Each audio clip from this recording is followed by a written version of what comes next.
Beatles are bad musicians. Okay, hold my coffee. Actually, don't.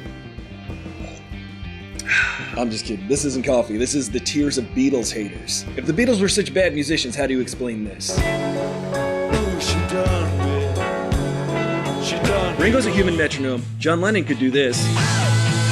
George Harrison is unmistakable on guitar, and Paul McCartney is one of the greatest bass players who ever lived. And if you didn't know that he was a bass player, don't even try to have a conversation about this. You don't know what you're talking about.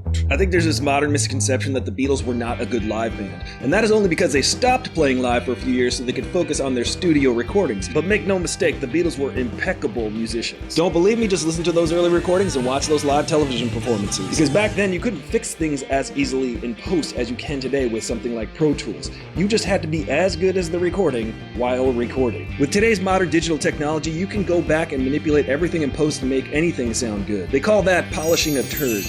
Later in their career, they did eventually go back out on the road and played Stadia?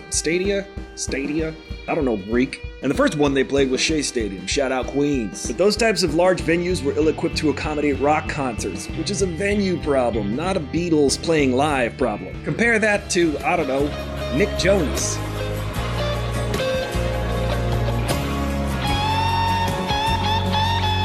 Thanks for liking and sharing this video, and if you want to geek out about music with me, follow for more.